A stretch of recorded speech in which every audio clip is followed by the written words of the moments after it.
दोस्तों याद करिएगा, आपके अपने चैनल न्यूज सर्कल ने सबसे पहले बताया था कि नीतीश कुमार के साथ भारतीय जनता पार्टी ने जोड़ तोड़ की राजनीति करते हुए जरूर सरकार बना ली हो, लेकिन नीतीश कुमार की सरकार को लेकर जो ग्रहण लगा हुआ वो तो है ही है। वहां तो भारतीय जनता पार्टी की साख दांव पर है ही है। एनडीए के अंदर भी नाराजगी बहुत ज्यादा है। बगावत की चिंगारी का विस्फोट होने जा रहा है, धमाका होने जा रहा है। और देखिए, जो बात न्यूज सर्किल ने बताई थी उसको लेकर एक पुख्ता सबूत मैं आपके सामने लेकर आया हूं। जी हां, एनडीए बिहार के अंदर बिखरने जा रहा है। भारतीय जनता पार्टी अकेली पड़ने वाली है, क्योंकि अब उसके अपने साथी जिनके दम पर, जिनकी पैसाकी के दम पर, जिनके वोटों के दम पर लगातार भारतीय जनता पार्टी अपनी पार्टी की ताकत बढ़ाते रहे, बिहार में विधायक सांसद चुनवाते रहे, वही अब साथी एक एक कर छोड़ने के लिए तैयार बैठे हैं।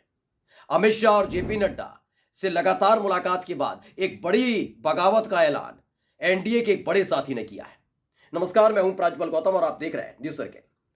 याद करिएगा, जब सुबुगाहट थी, नीतीश कुमार आ रहे हैं एनडीए में, थी बीजेपी के साथ गठबंधन करेंगे, सरकार बनाएंगे, उसके फौरन बाद ही चिराग पासवान जो लोक जनशक्ति पार्टी रामविलास के अध्यक्ष हैं, वो पहुंच गए थे दिल्ली। अमित शाह से मुलाकात की थी, जेपी नड्डा से मुलाकात की थी और कहा था 6+1 यानी 6 लोकसभा की सीटें और 1 राज्यसभा की सीट चाहिए। जनता दल यूनाइटेड आ रहा है, तो इसका मतलब यह नहीं कि नीतीश कुमार की वजह से आप हमारी सीटें काट दें। खबर निकल के आ रही कि सिर्फ एक सीट को पक्का किया जा रहा है। रामविलास पासवान यानी कि रामविलास जो पार्टी है, लोक जनशक्ति पार्टी रामविलास, चिराग पासवान जिसके अध्यक्ष हैं, चिराग पासवान की बात को खारिज किया जा रहा है। ये एक एक चीज देख रहे थे और लगातार आप देखिए, चिराग पासवान के एक एक बयान को उठाकर देखिए, उन्होंने हर बार इस बात का संकेत दिया है कि वो तेजस्वी यादव के साथ जा रहे हैं। कैसे वो बताऊंगा, लेकिन सबसे पहले बड़ी खबर जो है वो सुन लीजिए, कैसे बीजेपी के होश उड़ गए। आज तक ने खबर छापी है, लिखा है बिहार में एनडीए दलों के बीच सीट बंटवारे से पहले चिराग पासवान ने फेंका सियासी पासा, 11 सीटों पर उतारे प्रभारी। इसमें जो खबर लिखी है, बताया गया है कि बिहार को लेकर बीजेपी नीत एनडीए में शामिल दलों के बीच सीट बंटवारे पर अभी आम सहमति नहीं बनी है। इस बीच चिराग पासवान की पार्टी लोजपा रामविलास ने राज्य की 11 लोकसभा सीटों के लिए प्रभारियों का ऐलान कर बीजेपी की परेशानी बढ़ा दी है। लोक जनशक्ति पार्टी रामविलास, जिसके अध्यक्ष चिराग पासवान ने हाजीपुर, जमुई, खगड़िया, समस्तीपुर, वैशाली, नवादा, गोपालगंज, सीतामढ़ी, वाल्मीकिनगर, जहानाबाद और बेगूसराय में प्रभारियों की नियुक्ति कर दी है। ये नियुक्तियां तभी होती हैं दोस्तों जब पूरी उम्मीद होती है कि हम यहां से चुनाव लड़ेंगे, और यही कहना है लोक जनशक्ति पार्टी पासवान यानी चिराग पासवान के जो करीबी हैं, उनके विश्वस्त सूत्र हैं, उनसे पता लग रहा है कि इन 11 सीटों पर वो दावा ठोक चुके हैं कि हम 11 सीटों पर चुनाव लड़ेंगे। अगर आपने बात नहीं मानी तो 23 सीटों पर लड़ेंगे। अभी 11 पर हमने प्रभारी नियुक्त कर दिए, यानी सीधे तौर पर चुनौती दी गई है बीजेपी को। आप कहेंगे बीजेपी कैसे आ गई? 11 सीटें जिन पर प्रभारी नियुक्त किए गए, उनमें से सिर्फ एक सीट पर फोकस करिए, बेगूसराय। बेगूसराय से कोई और नहीं, भारतीय जनता पार्टी के सांसद गिरिराज सिंह सांसद है। पिछली बार कन्हैया कुमार लड़े थे उनके खिलाफ, तब भी इनके पसीने छूट गए थे, जीत गए थे गिरिराज सिंह, लेकिन गिरिराज सिंह इस समय बेगूसराय से सांसद है। अब उसी सीट पर अपना प्रभारी नियुक्त कर दिया है चिराग पासवान ने, अपनी पार्टी का प्रभारी नियुक्त कर दिया है। यह सारी तस्वीर इसलिए निकल कर आई है सामने क्योंकि लगातार उनकी बात को खारिज करने की कोशिश की जा रही थी। नया साथी पुराना, मतलब जो पुराना साथी है दोबारा वापस लौट कर आया, तब से बीजेपी बल्ले बल्ले सोच रही है अपनी। लेकिन एक तरफ वो फंसे हुए हैं कि कैसे जो बहुमत साबित किया जाएगा फ्लोर टेस्ट पर 12 तारीख को, लेकिन यह एनडीए के सहयोगी ने मोर्चा खोल दिया है, इधर से खड़े कर दिए चिराग पासवान की तरफ से, चुनौती दे दी गई है। वरना बीजेपी की सीट पर अगर आप प्रभारी नियुक्त कर रहे हैं तो सीधे तौर पर अमित शाह को यह सीधी तौर पर चुनौती मानी जा रही। खैर, इन सब के बीच अब उनको मनाने का खेल भी चलने लग गया है। दरअसल ये खबर पढ़िएगा, जो विजय सिंह है, एमएलसी हैं, उन्होंने क्या कुछ कहा है, ये खबर छापी है दैनिक भास्कर ने। लिखा है चिराग के उम्मीदवार उतारने पर बोले ये भाजपा जिम्मेवारी है।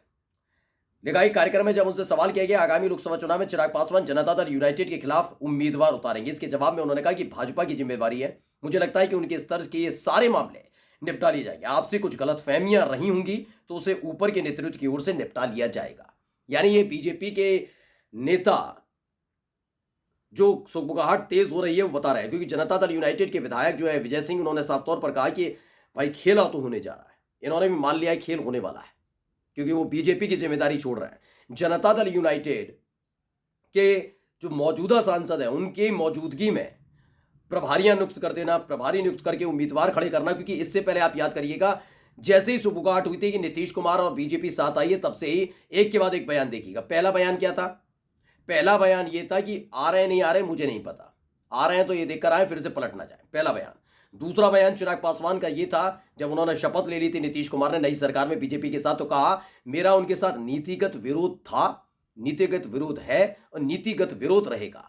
यानी चेतावनी दी गई थी, मेरा विरोध है, मैं मानूंगा नहीं इनकी बात को। तीसरा जो उनका बयान था वो ये था कि दुश्मन का दुश्मन दोस्त, यानी इस समय राजनीतिक तौर पर देखा जाए वो बात अलग है कि तेजस्वी यादव लगातार अपने नेताओं से, अपने प्रवक्ताओं से, अपने सांसद, अपने विधायकों से लगातार कह रहे हैं कि नीतीश कुमार के खिलाफ किसी भी तरह की गलत बयानी नहीं होगी, लेकिन फिर भी माना जा रहा है सियासी दुश्मनी नीतीश कुमार ने तेजस्वी यादव से मोल ली है। यानी दुश्मन का दुश्मन दोस्त का मतलब तेजस्वी यादव की तरफ चिराग पासवान ने दोस्ती का हाथ बढ़ा दिया है कि आप भी नीतीश कुमार के खिलाफ, मैं भी नीतीश कुमार के खिलाफ, और आइए मिलकर निपटाते हैं जनता दल यूनाइटेड को। यानी आने वाले समय में जरूर नीतीश कुमार मुख्यमंत्री रहे न रहे, सरकार में बीजेपी रहे या न रहे, लेकिन एनडीए पूरी तरह से बिखरने जा रही है। उपेंद्र कुशवाहा नाराज हैं, पहले से वीआईपी पार्टी के मुकेश सहनी नाराज हैं, चिराग पासवान इसलिए भी नाराज है क्योंकि उनके पिता रामविलास पासवान के निधन के बाद जब उनके चाचा पशुपति पारस ने पार्टी पर दावा ठोका था, उस वक्त बीजेपी के दिल्ली में बैठे नेताओं ने खेल कर दिया था। चिराग पासवान का साथ नहीं दिया था, पशुपति पारस का साथ दिया था, और तो और उन्हें मंत्री बना दिया था मोदी कैबिनेट में। ये तमाम काम किए जा रहे थे, इसको जानते हैं चिराग पासवान, और वक्त है इंतकाम लेने का। माना जा रहा है कि इस बार चिराग पासवान के हाथ ये पूरी की पूरी बाजी है। एनडीए में बिखराव की नींव रखने का काम चिराग पासवान करने जा रहे हैं। नमस्कार।